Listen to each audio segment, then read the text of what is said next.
Going for boost over. Well, I think going for boost if you're a boost merchant, like someone like AJ or someone, you go for boost.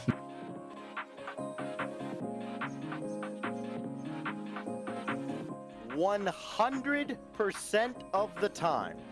Yes. Always, every second of every game. Ball's going in your net, don't worry about it. Go get the boost and make sure you've got the full 100 to celebrate with the other team.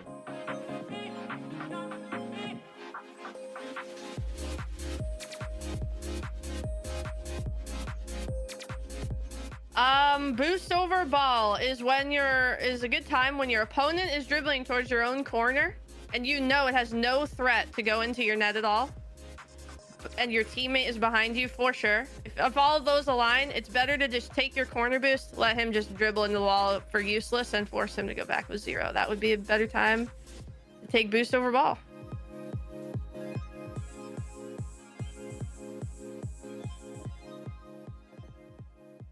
If you've ever wondered when the best time to go boost over ball is, you've come to the right place.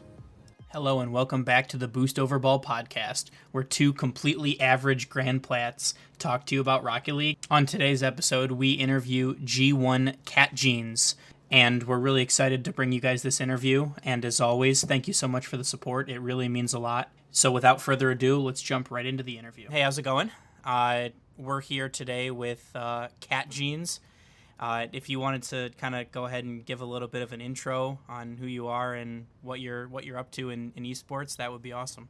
Yeah, for sure. Thank you guys for having me on. I'm Catjeans. I'm the esports operations manager for G1. I also work with women's carball and compete in women's carball. And yeah, that's pretty much me. Awesome. Right awesome. in here. Well, we're excited to have you on. To get started, can you give us a bit of background, like how'd you get into esports? How'd you get to become, I guess, the operations manager of G1? Like, give us a bit of background on that. Yeah, for sure. So my very first experience with video games, I was 12 years old, and my grandpa had a Mac laptop, and I saw someone playing it at school, and I went home and I looked up Minecraft, and I convinced him to let me buy it on his credit card to play on his MacBook. And ever since playing Minecraft on that trackpad, I just really loved video games. And once I went to college at Michigan State, I realized I had a video game and esports club, and I joined it as fast as I could. And I was in the club for a couple years, and I became the human resources director there. So I just handled all the internal club stuff. When we got new staff, I would onboard them, do any type of mediation that was needed between people. And then I also became the Rocket League club president. And that was purely because no one else wanted to, but I was happy to have it. And yeah, that was really, really fun. And before COVID, we had some meetings with MSU, and we were really hoping to get an esports arena built, and it was looking up, but unfortunately the pandemic hit and I stopped going to Michigan State.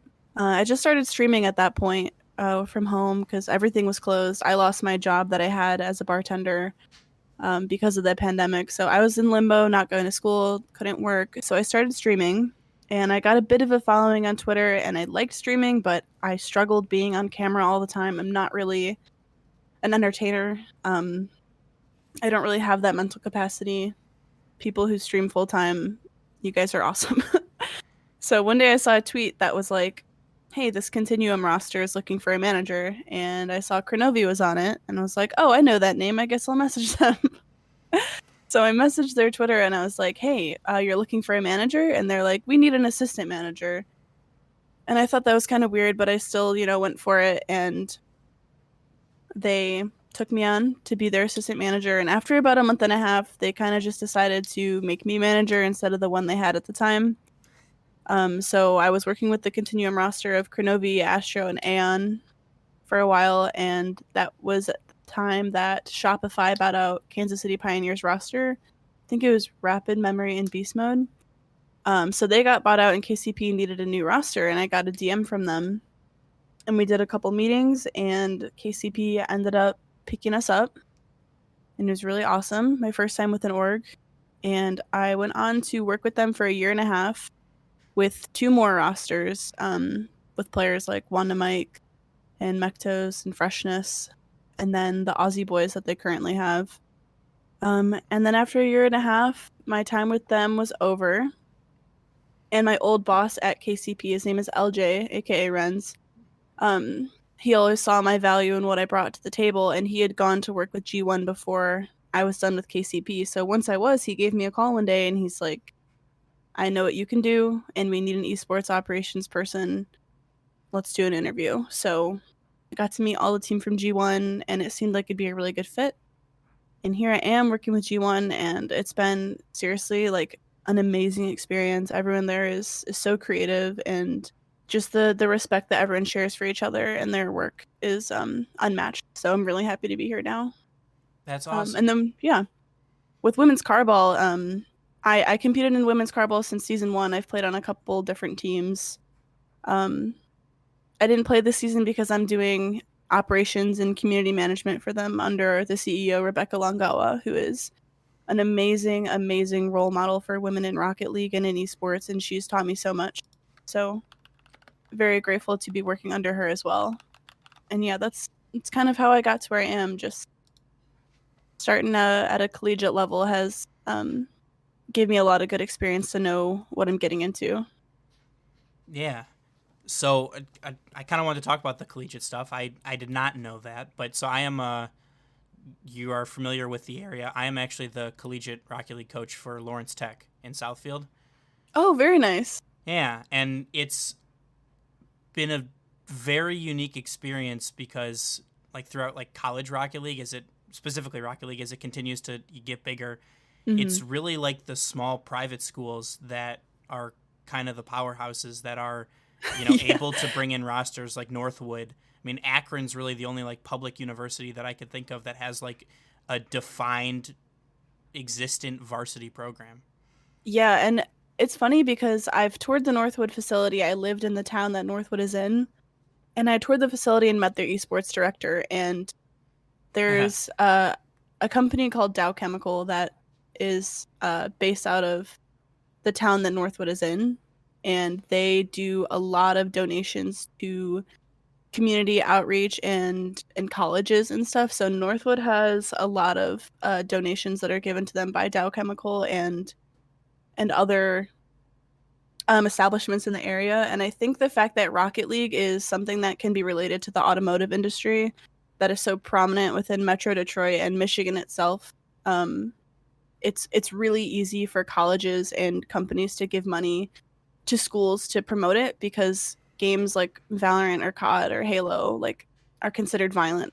So not a lot of companies or colleges want to put money towards that, but Rocket League is family friendly. So once you get the right sponsor, it's over. You can get whoever you want to play for you. Yeah, for sure. And I mean, that kind of piggybacks off what you said. I think Michigan is the state with the most collegiate representation in CRL. I think there's 3 teams from Michigan that made CRL this year. Yeah, I think that's for a reason. Those scholarships that come from automotive industries or industries that are related can really help with getting those players here. Yeah. And so, like, similarly, right, you were at Michigan State, and I went to Purdue and was on their Rocket League club team. But a lot of the Big Ten universities, a lot of the bigger universities, it's a club sport. It's not varsity. It's not, I mean, they're recognized by the university, but they don't, compete with the full support pretty much. So, right. Like, it's got to be such a different experience coming from, managing that with as much of the resources as you could to moving up into, KCP to G1, being able to have all the resources basically funneled towards you. Yeah. It's got to be a much different experience. It's definitely different. At Michigan State, we never really got very far in CRL as far as I remember. We had so many different teams, and the culture there was more so casual and community based. We would do RLCS watch parties and stuff. And our advisor his name's Ryan Thompson, is a really great person and was a great club advisor to have. He was always, active as he could be in keeping our culture in that way. So we never had a very competitive aspect. I don't think we had a designated coach when I was there, and that might be different now, but it was never a very competitive environment as far as Rocket League goes. So when I started managing, Continuum, it was like a whole new ball game. Like I had no idea how to schedule a scrim. Genuinely no clue. But like from starting with Continuum, I've really found out that cliche statements like fake it till you make it are cliche for a reason, and it's because they're true. And I just messaged everyone that I knew that was in the Rocket League scene, like McLando and Taha, and I was like, how do I manage a roster? I don't know what I'm doing. And I just kind of, found every resource and asset that I could and taught myself how to do what I needed to do. So yeah, it was a very different experience, but I learned a lot kind of just being thrown into the deep end. Yeah, I can totally get that. I mean, with esports still, I would say being a relatively new kind of field to work in, there's a lot of people that don't really have a ton of experience because there isn't any experience. So it's, fake it till you make it kind of really applies to pretty much everybody working or playing in the scene. I so agree. There's no handbook. There's no, Rocket League for dummies. It's truly just finding people who are willing to help you and bring some knowledge to your plate and help you get to where you need to be. And to me, it's the people who want it that are going to succeed, because the people who want it are going to try the hardest to get where they want to be. And I wanted it. I found this industry because I started streaming because I lost my job, and I knew I didn't like streaming, but I really love esports, and I just like how new it is and how most of the roles that I've had, I've defined them myself. There's no like set standard of what I'm meant to do, and it's kind of like we're building from the ground up, and that has pros and cons, but I really like that we're kind of pioneering what this industry is going to look like in the future. Yeah, for sure. And I like that you say that, because one of the things that Ace and I tried to kind of highlight with Stacks and with Lachlan, with Coach LBP, is there are so many opportunities out there in esports that don't require you to be amazing at the game, right? So like you don't have to be an SSL like bubble pro player to be a coach. You just have to understand the game and have, be willing to learn. It's the same. I imagine it's the same thing from a business perspective, from a, if you want to do like audio engineering, like people are like video production, like everybody needs that now for esports. So there's so many opportunities out there. You just have to be willing to learn, willing to work hard, and have an interest in the field. Yeah, I get a lot of DMs asking me like, how do you become a manager? How do you do what you do? How do you, get to where you want to be? And I always make it a point to respond, because I appreciate that people have, the modesty to reach out to someone, even if they don't think they'll respond, and just try. Like a lot of opportunities that people get are just from like cold calling DMs, just sending DMs, seeing if somebody will give you an opportunity. And out of 20 DMs, if one person responds and is willing to get on a call with you and give you valuable information, then it's worth it. And I appreciate that people are able to put their pride aside and not act like they know everything and reach out to people who might be able to help them. And every time somebody messages me, I will always help them, because there was no one to help me until like I did what they're doing and messaged people hoping for an olive branch. Hey. And I just think that, without helping each other, we're not going to get anywhere. Yeah, I mean, case in point, this interview, right? So right. I've been a fan of your work. I've seen a lot of the stuff that you've done with G1 and with the KCP roster before that. I've seen your name certainly around a lot in the, Replay Cafe Discord, all that stuff. And so, what's the worst that's going to happen? That. People are going to say no. It doesn't matter that you don't know that's them. That's like my motto. It's like the worst thing someone can tell you is no. And at that point, it's just rejection therapy. It's fine. Yeah. And I mean, like, for Ace and I, the ongoing joke with the show is we're doing the podcast to get VIP passes for LANs. So it's like, may as well reach out and ask, right? What's the worst they say? No. Okay. Right. And that's something, like I said, that I live by is if you don't ask, the answer is always no. But, so I guess from before I jump into the kind of the G1 stuff, are you taking full-time classes or are you doing part-time? So I'm doing part-time classes. I'm pursuing a communications Bachelor of Science right now, and I'm doing part-time classes, and they're accelerated semesters, so Oh, the 7 credits the over 8 week. 7 weeks. Oh. Yeah, 7 or 8 weeks. So it's a lot, but I found my groove and my balance, so I'm happy with my system I got going. Okay, because my question's going to be then, how do you manage your time between playing Rocket League because you play in women's carball, managing a G1 and still studying? Great question. I'm a planner girl, so when my semesters start, I look at my entire list of due dates and I put them all in my planner. And it's my holy grail, it's my Bible. And all my meetings are in my planner as well. So at the beginning of the week, I just look at what I need to get done and I think about what's going to take the most time and I do that first.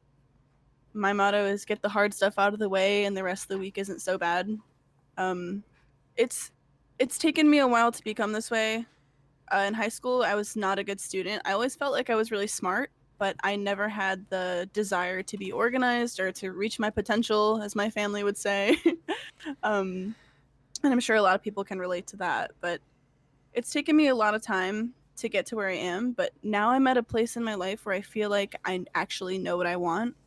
As before this, I didn't know what I wanted to do with my life, but now I feel like I kind of know what I want and it makes it all worth it. And every day is just another step towards getting to where I want to be. So it's easy. It's easy to put the work in when you know what you're working for. Yeah, I could totally understand that. That makes a lot of sense. Yeah.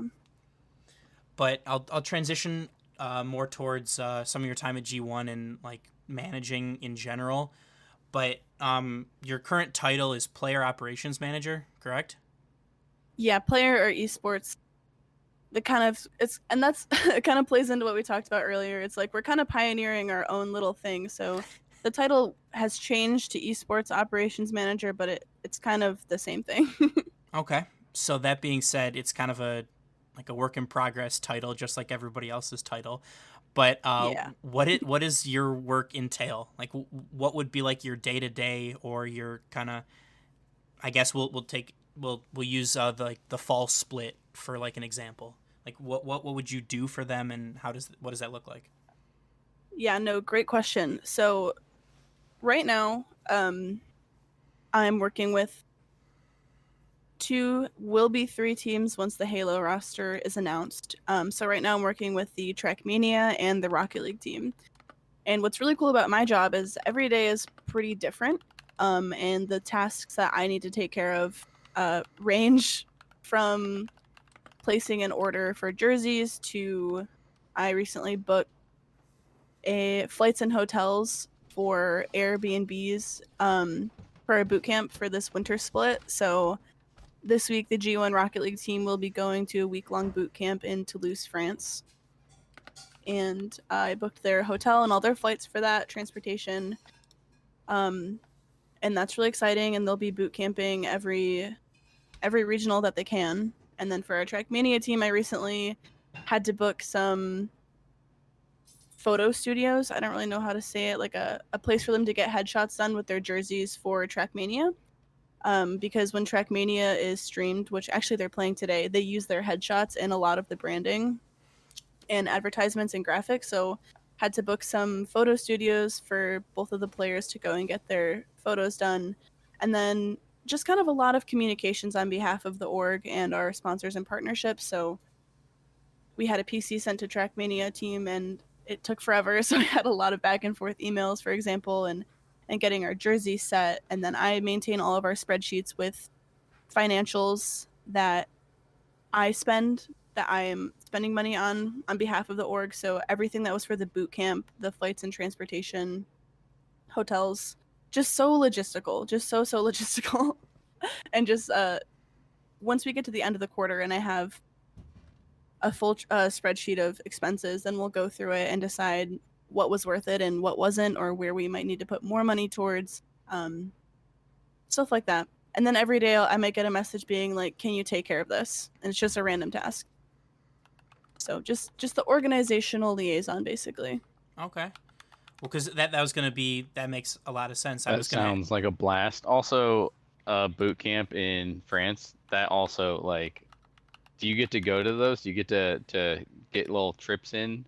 That with would be these? awesome. That would be so cool. But I will not be going to the boot camps in France. So we have the 3 players and the coach, and then we're also sending a photographer and videographer there to document their boot camp. And they're going to the Prodigy agency in France. They went with them last split, I believe. The one that we almost qualified for Rotterdam. I think they're at the Prodigy agency then, but I wasn't with G1 yet.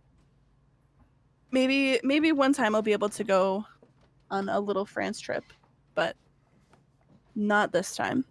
Or maybe to San Diego in April. I will be going to San Diego in April. That will be very Oh. exciting. And I don't know if it's public yet, but I'm guessing by the time you release this podcast, it will be public. I'll be in Texas next weekend, this upcoming weekend actually, in Austin for a G1 staff retreat.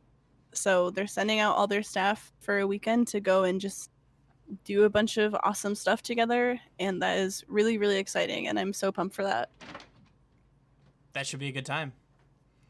Yeah, very exciting. So it will be while the boys are in France, so we'll be doing an RLCS watch party together in Austin. Oh, cool. Yeah. So it's okay that I won't be in France. I'm okay with it. That's fair. And because one of my questions was going to be, because it's a G1 is an American-based esports company. Currently, you have a EU Rocket League team rostered. Mm-hmm. So, do you have to keep different hours for that, or is it kind of just, you get to it's more hands off, so you don't really deal with them as much directly? Honestly, that's a really good question. Because when I worked with the Aussie boys and they were on Oceania time, which was literally a 14-hour difference, it was so much worse. Oh, I bet. So now this is like a piece of cake. But a lot of the companies that we deal with, such as ESL and the Prodigy agency and Trackmania, and a lot of our sponsors are EU because of our EU teams. A lot of my communications, I'll get emails at like 5 a.m. and I'll be like, I can't believe these people are up, but really it's 10 or 11 a.m. for them. If I do have to get on a call, it's usually earlier with anyone from EU, but it really hasn't affected my day-to-day, so not too bad. It was worse when I was with KCP because of the OC. We'd have to have team meetings at like 1 a.m. my time. It was terrible. Oh, man. Yeah, that would be crazy. Yeah. Yeah, you're not catching me up at 1 a.m. anymore. I'm too old for that. That's what I'm saying. I'm like, Well, I man, gotta be in bed. you're closer to OCE time than I am.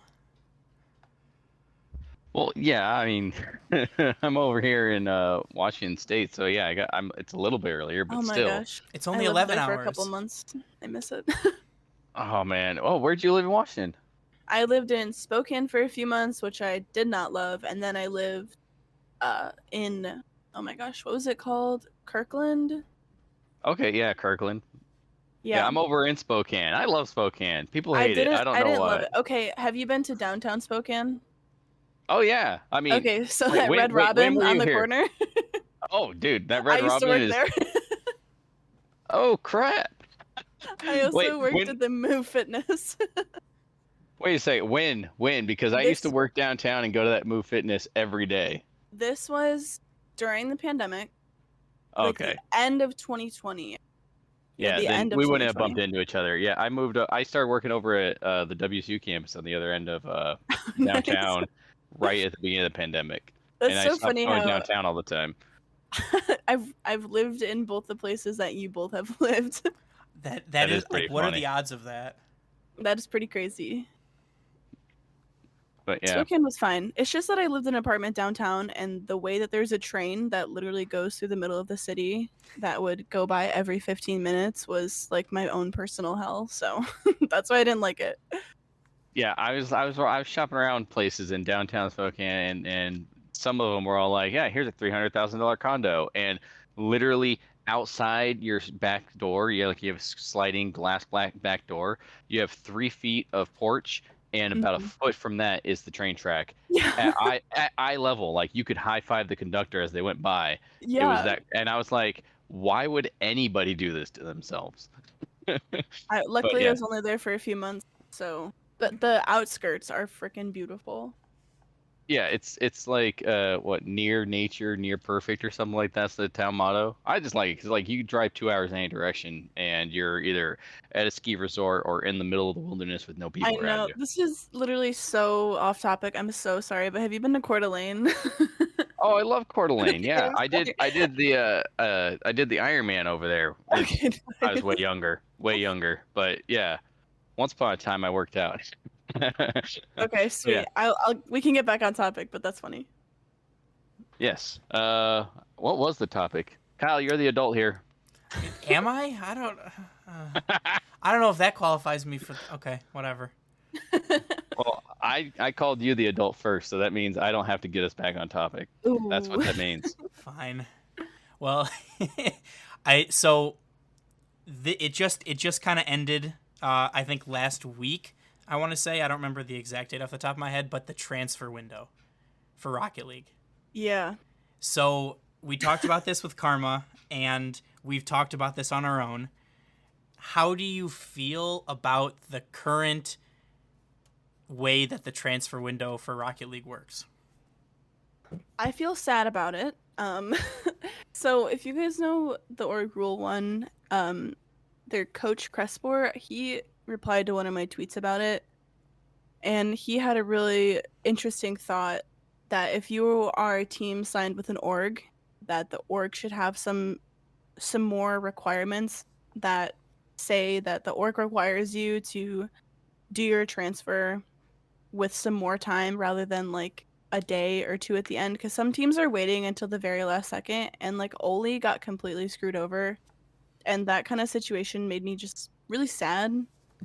And I feel like if Yes. orgs had their own requirements that said you have to make your transfer like within the first week of the transfer window or in the first few days so that our players aren't like completely getting screwed, then I think that would be a lot better so the orgs can advocate for their players even if they won't be with the org anymore. I just think that would be a lot more helpful because I hate seeing players just get screwed over. Like even with KCP, like Locky got dropped with very very little warning, and with OC there's not a lot of, teams to choose from. Um and it just made me sad because especially when it's, players that I've managed and players that I know very well, to see them struggle and not have the resources that they need, it just makes me sad. So I think there should be some more org intervention and supporting their players' next moves. Yeah. So, I mean, Ace kind of has a running theory about why orgs wait till the last minute. If you want to drop that one.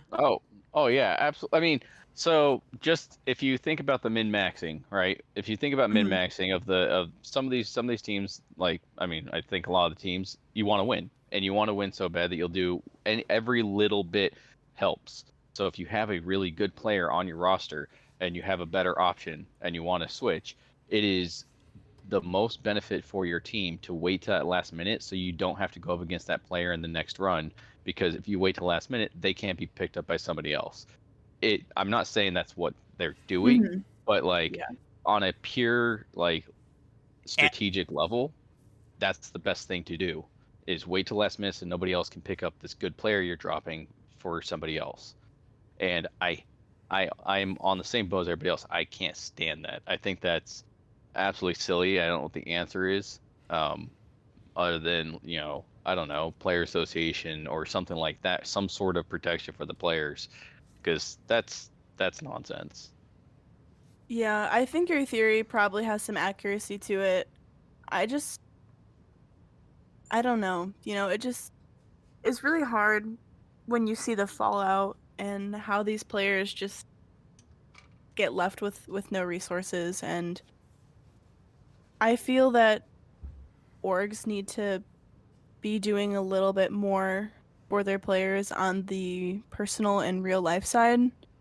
Um when it comes to this type of thing, because even if you don't want this player to be someone that you're playing up against, like in relation to your theory, they still have to build the chemistry. They still have to be part of that team that they may go with for a while to really, like, it's not often that teams can just pick up a really good player and then they're really awesome. Like, look at Moist with Juicy. I'm sure they're going to be amazing, but they did a show match against G1 and G1 took the win because Moist hasn't built their chem with Juicy yet. So it's just kind of like, even though that does benefit the org the most, I think if we're trying to get the best interest of everyone and advocate for our players in the scene, that there just needs to be a little bit more organization around how it's being done. Yeah. Interesting things was when we were talking with Karma about this, she had a take on it that makes perfect sense after I heard it, but I didn't think about it before. But from being an RLCS fan and watching it, I think of them as pro players in the same way I think of like pro athletes, right?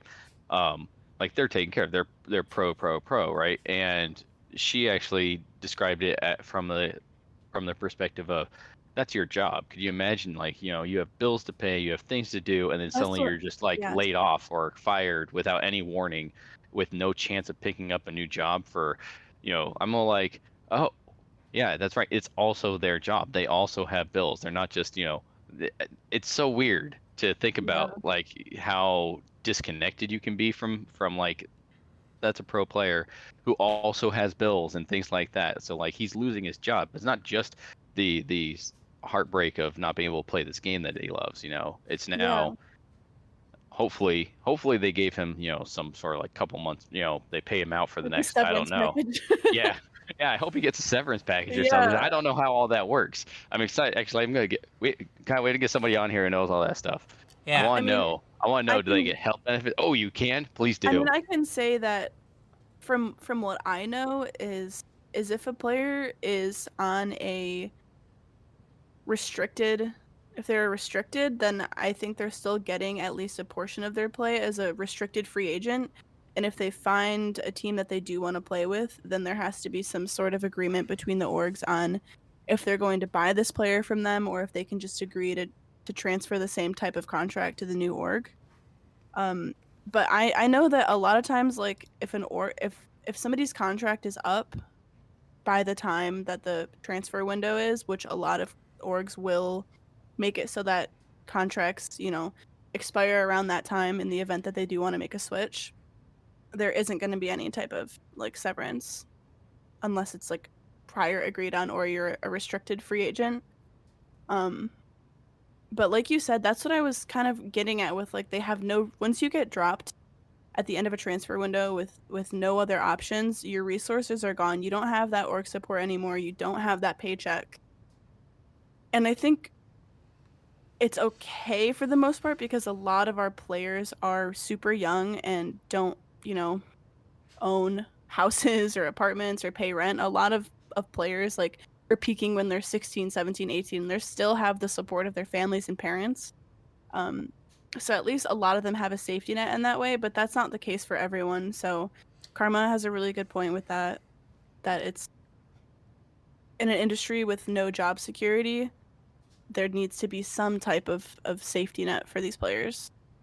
Yeah. She also said, like, when she was playing for Splice in her contract, she had it was like ended up being like 3 months, I think, of like if she were to get dropped for like there's like at will employer, right? So like you could get fired for any of these reasons, and like she had that in her contract. So like if I get dropped for any of these reasons, we're good, but if you drop me like for any other reason besides that, you got to pay me out you got to pay 3 months, like continue paying my salary for 3 months. Yeah.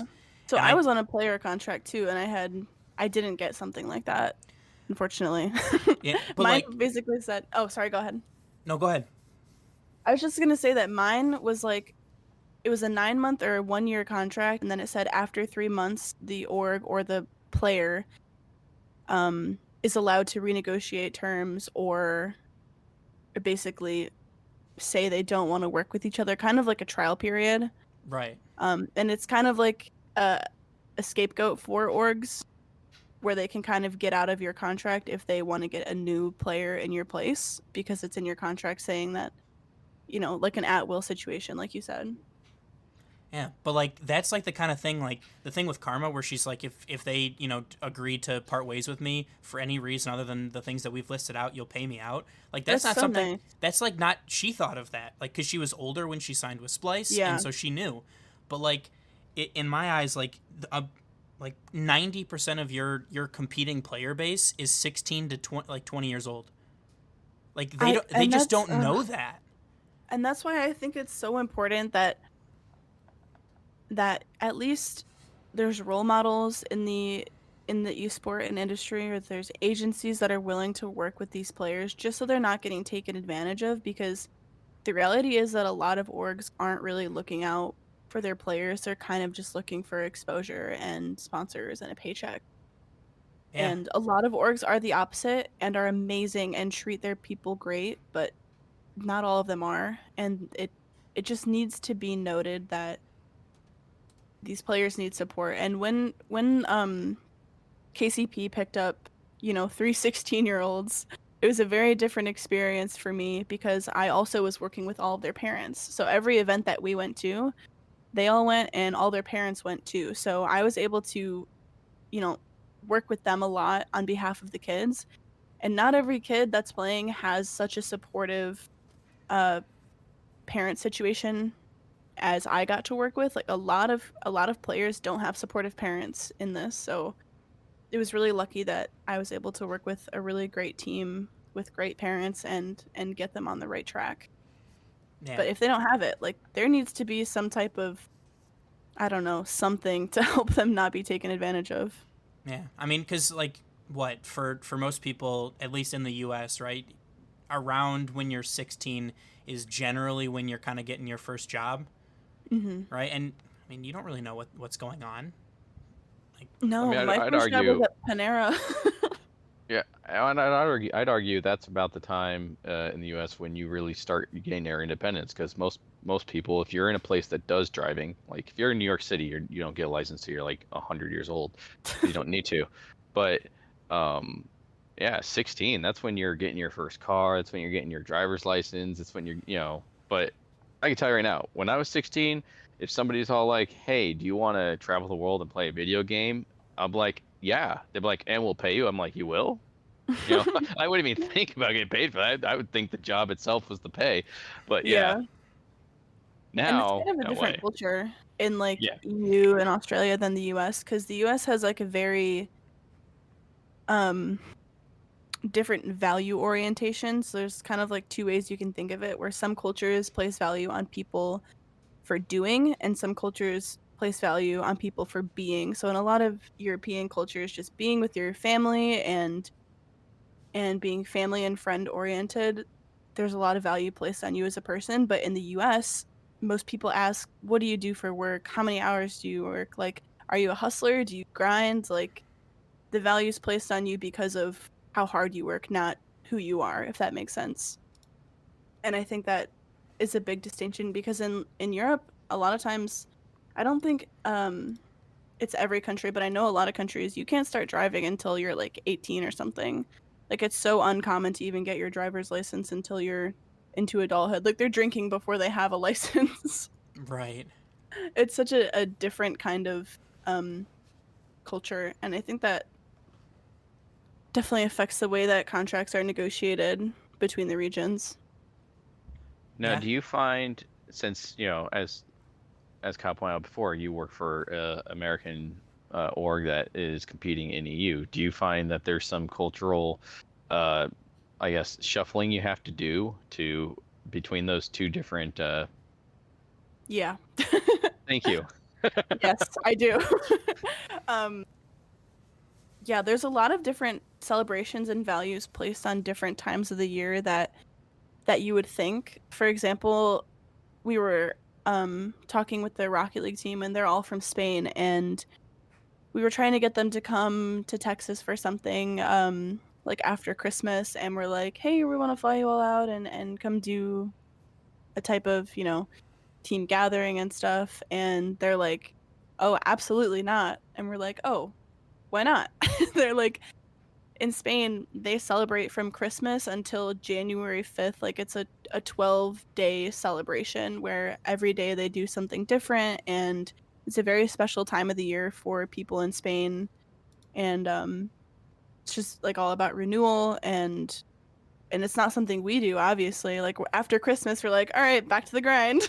Like, it was so different. So obviously we didn't end up doing that because we didn't even realize the cultural importance of that time of the year to them. But now we do, and it's not something that we would ever want to impede on. But it's something that, you know, they are understanding that we just completely had no idea, and we're able to communicate with each other and work together on finding a common ground and a middle ground. But there's definitely a kind of different culture Like between the US and stuff. so like a learning curve is what you mean. Yeah. Okay. Yeah, it's a learning curve for sure, but I think we've got it down. And working with Kale, the coach, has been great.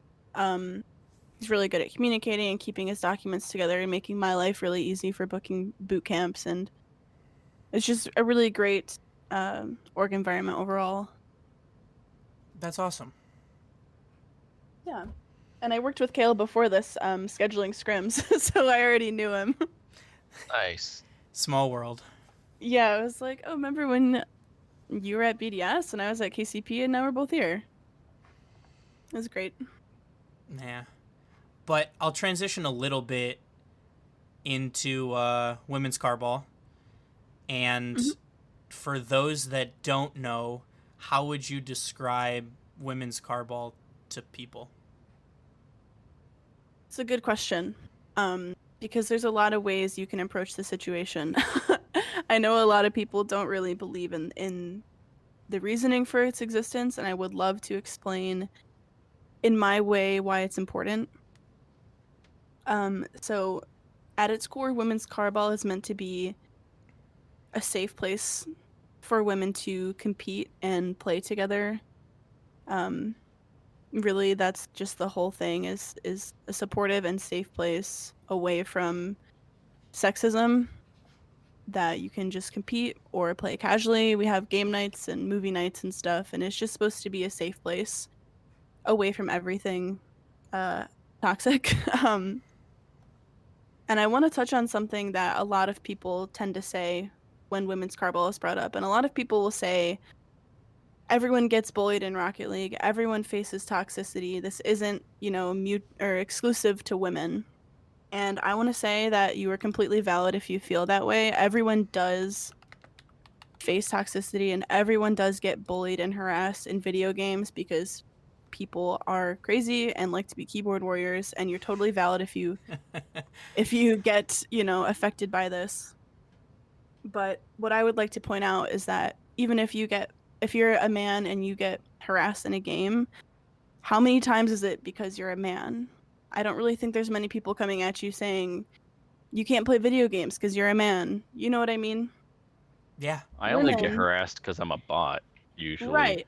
So when you're a woman, you also get harassed because you're a bot. I get harassed because I'm a bot. I'm not good.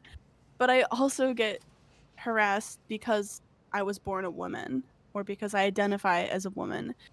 And in women's carball, that's something you don't have to deal with because we're all women. It's nice to get away from the kitchen comments. It's nice to get away from the sandwich comments, which, by the way, are so unoriginal. Come up with something creative, please. I'm bored. It's a place away from all those things. I want to play there. That sounds like a lovely place. There's definitely some friendly competition, but it's never about your gender, which is great, because that is the most common toxic comment that women will get, is just the fact that they're a woman. So it's nice to not have to deal with that, for sure. Yeah. I mean, I guess I kind of have a long-winded question here, right? But first off, it's unfortunate and shitty that the community had to be created for that purpose, right? Because people are that much of awful human beings that a community need to be created to deal with that. Yeah.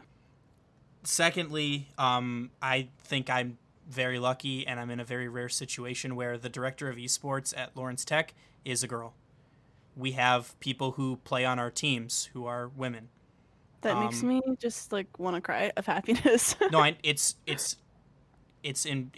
beyond impressive. And Danielle, shout out to her again. She listens, and I don't know how she does what she does. Like, I would love to come meet her and you guys and just talk to you guys about esports. She would love that. She ended up at the Game Her Awards. Oh my gosh. She was the runner-up for Coach of the Year.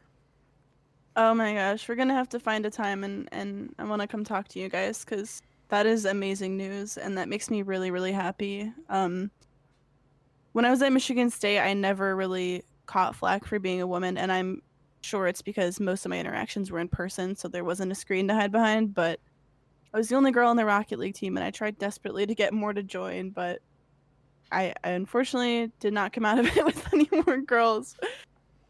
So to hear that is seriously such a breath of fresh air, and years down the line when I have my degree and I have more experience under my belt, I'm hoping to end up as a collegiate esports director or work in the collegiate space in some way, because it would be nice to go back to my roots and also have insurance.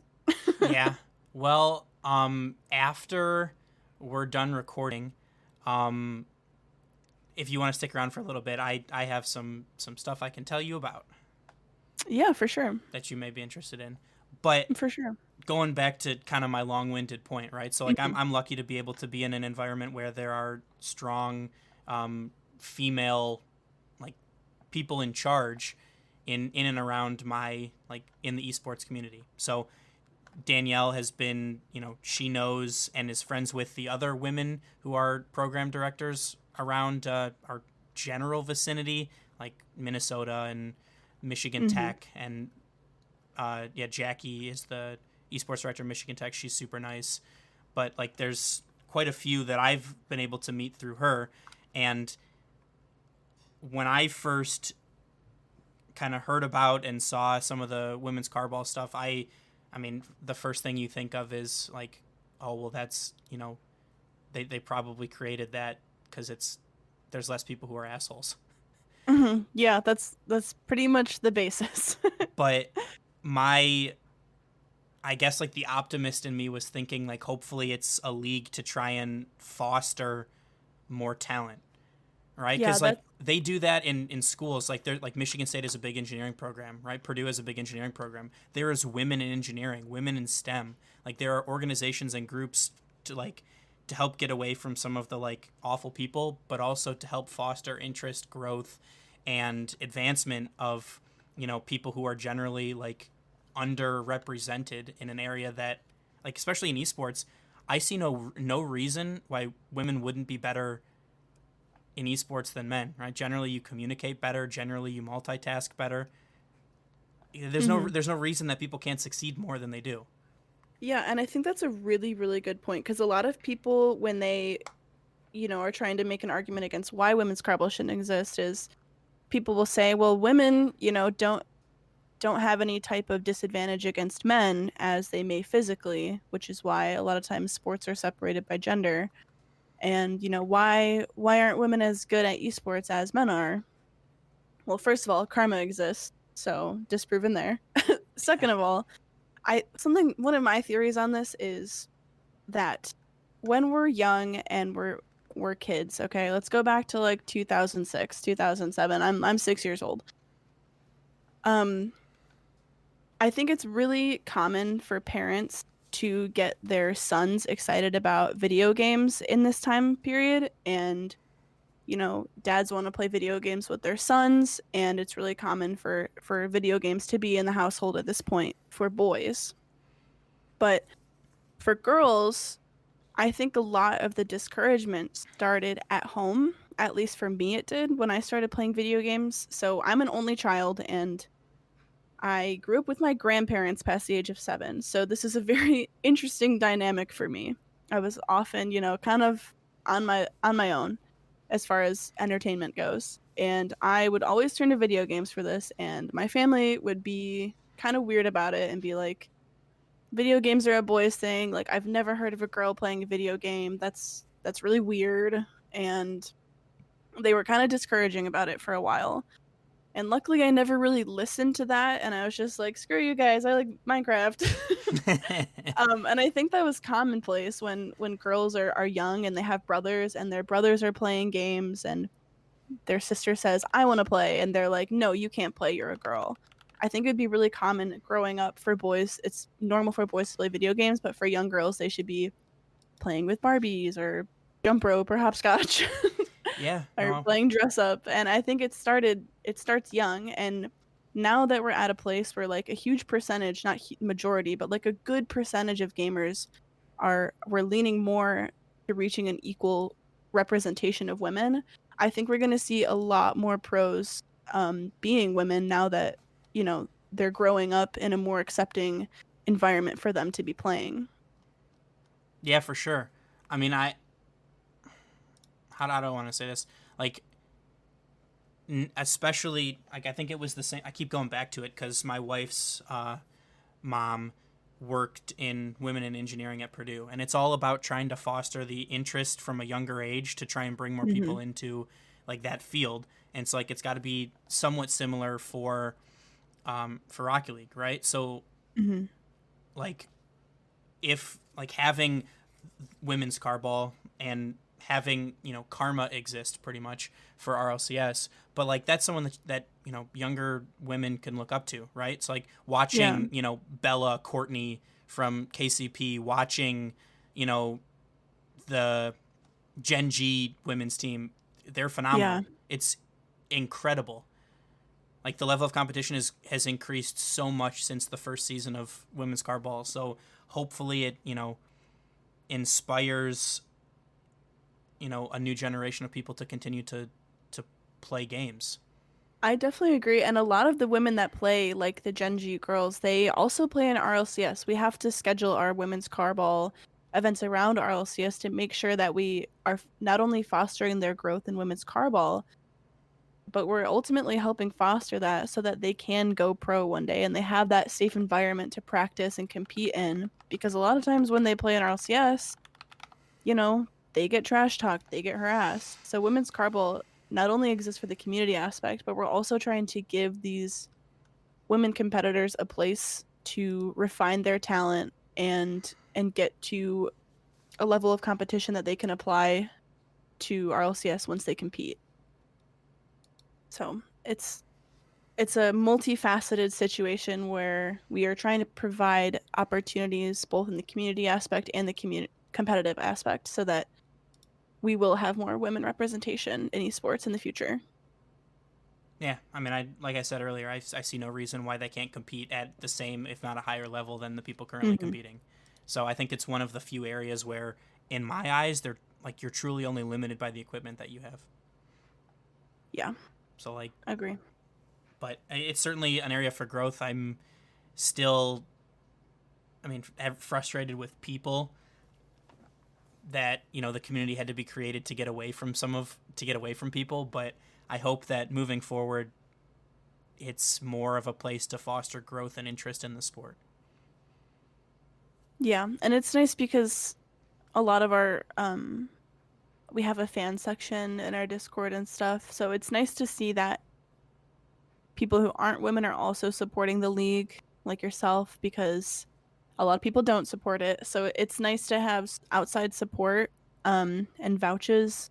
And I hope that when people listen to this, they just, you know, get a crumb of insight as to why it exists. And I'm always open to talking about, you know, other opinions and other perspectives of this because I know not everyone thinks the same way. And I just hope that people get from this an understanding of why you don't have to agree, but an understanding of why it's something that we feel the need to provide for ourselves for women in esports. And again, you don't have to be happy about it, but as long as you understand the reason, I'm happy. I mean, at the end of the day, what's the difference? Good Rocket League is good Rocket League, at least for I me. agree. I don't know why people really care in the first place, but I mean, how is it any different than that 9-year-old double flip resetting on me? Like, it's the same. It's the same shit, just different people. Right. Yeah, I haven't. I'm really mad about how kids can just pick up a controller and just have 100 hours and be better than me. It just makes me mad. It's not fair. I don't want to talk about it. I don't want this conversation to continue because I mean, I grew up in Atari days, and I didn't have 2 joysticks. So like, I feel like a gorilla whenever I'm playing this game because I see these people in there like moving the joystick a little bit. I'm like, how do you do that? It goes all the way up. It goes burr, right? That's what you do with the joystick. Oh So my. I don't want to hear it. We didn't even have joysticks when I started playing games. I mean, I started on the Well, GameCube thumbsticks. actually. The very first game I played was Disney Haunted Mansion on GameCube. And Oh, that's a GameCube was good game. my first system that I owned. Not that I played. I played some of the like N64 and PlayStation 1 growing up, but the first one I owned that my parents allowed me to get was GameCube as well. Okay, Oh, yeah. nice. The first It one was I was original. allowed to get. Yeah, that's OG. But the first one I was allowed to get was a Wii because that was marketed to be like sports, active, dance. Yeah, like family friendly. Yeah. I logged many hours on Wii bowling, and it has brought me here today. Well, but Man, we bowling, throwing the ball along the friggin' ridge and sending it all the way down to hit that special button was the best thing ever. That was the only thing I could do in that game. yeah. But but Anyway. if you don't mind saying, you don't have to. What rank are you currently? In Rocket League, I am Champ 2 currently. Okay. It's, it is what it is. I mean, I feel like that's like the ongoing joke with every Rocket League player, right? So like Champ 2 is top 5%, I believe. But it's when you're immersed in a community with a lot of creators and pros who maintain Grand Champ. God, I feel inadequate. Oh no. Yeah, like the greatest analogy I heard was like it's like golf, right? It's like if you're a scratch golfer, if you shoot like par, you're an incredible golfer. Mm-hmm. But you're nowhere near a pro golfer because they're amazing. It's the same thing, right? It's like you're top 5% player base in the world. You are a fantastic Rocket League player. And I think social media plays a lot into that. Like if golf was something played on social media and you had access to follow the pros and talk with them and watch them stream and stuff, it'd be so different. But I think the accessibility we have to people who play at such an elite level kind of changes the perspective of people who like me who are in Champ, because all I see are people playing at the elite level. Well, yeah, and it's So- also it's like the social media effect, right? So like I'm not Yeah. gonna post my gameplay. I'm gonna post the sweet clip that I hit 1 in a million, right? Like Right, that's just how right. it goes. But that's Yeah, not like that's- the norm. No. But That's yeah, definitely totally get it. I think most players experience. yeah. It's just because I'm normally like a GC. Now that they changed the rankings, it's been a while, but like GC1 player. Mm-hmm. But like, Yeah. right now sitting in Champ 2, like just about everybody else who was in GC1 before. So, Yeah. what a time. Good time. I remember being, I don't know, challenger or prospect or something. Oh my god, yes. I started playing in 2016, so we don't talk about the fact that I'm still champ. Anyways. But so then I got a couple more questions for you. Do you prefer playing or managing then? Oh god, managing. Okay. Managing full stop. The pressure is never on me. The only pressure that I would have to do that would be on me is communication with ESL in a timely fashion, which can be hard sometimes, just due to time zones and response rate. But that was the only time that the pressure was on me. Like when flights are booked and accommodations are booked, like I'm kind of, all I have to do is schedule scrims. When the team gets on stage, like it's not me. That's fair. I like playing, but like I'm not very good, obviously. Yeah, well, But I have a very type A brain. I'm very organizational, and it's like super satisfying to me when I can make pretty spreadsheets that like have good flow and communicate and just help people succeed in that way. So I don't find the same satisfaction going 7-0 in a game. holy shit, you are my esports director. You guys are so similar, but I think that's probably a good thing, right? Like the personality typing makes it ideal for you and beneficial Yeah. for you to to be in that position. So Yeah, it's definitely it's something that can be learned, but if you're naturally that kind of person, it definitely helps with the type of job that I have. yeah, for sure. But that was kind of the last main question. I got two things left for you. The first is for anybody that we have on the show, we like to kind of roll out the red carpet. So if there's anything that you'd like to plug, so like if you want to plug your social medias, feel free to do that. If you have anything, like any projects or anything going on that you want people to check out, feel free. I'll link your social medias in the episode description as well. Sweet. Yeah, red carpet time. I'm Catjeans. That's pretty much it. I'm not a content creator. I'm not like a player. I'm very behind the scenes, but I do like to post on social media. If you listen to the end of this podcast and you learned all this stuff about women's carball and G1, I highly recommend that you just check them both out. G1's a really different org.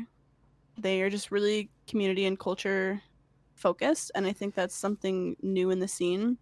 The CEO, his name's Kenny Vaccaro. He's an ex-NFL player, and he just brings a new kind of breath of fresh air and life to the esport that most, org owners that come from business don't have the same background. So it's a really unique take on esports. And then, women's carball, we had a lot of conversation about that. If you want to check it out, just look up women's carball on Twitter and it'll be there. And yeah, if anyone ever just, has questions, like I said, I'm more than happy to assist in any way that I can, because like we talked about, there's no how-to book. There's no website that tells you how to get into stuff. So yeah, and I actually no, I guess that's it. That's me. Okay. And then we like to leave off all of our interviews with the same question, hence the name of the podcast. When is it a good time to go for boost over ball?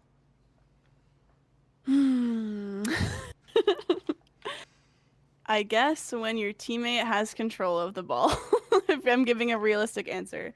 Okay. If I'm giving the Catjeans answer, boost over ball 100% of the time. Hell yeah. And Lachlan, his answer was, if you're a boost merchant like AJ, then all the time, but probably when your teammate has the ball. Okay, so I answered the same way as a coach, so I think that means my next step in esports is to be a coach, right? Oh, 100%. That's how it has to go. All right, guys, I'm LFT, just so you know.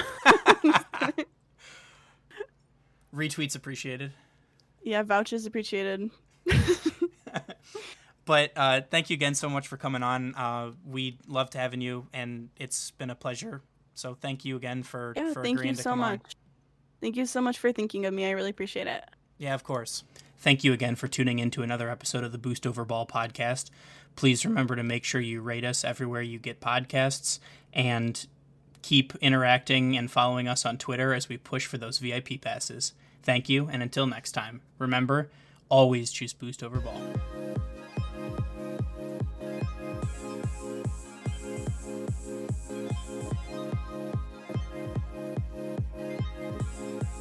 Thank you for listening to the Boost Over Ball podcast.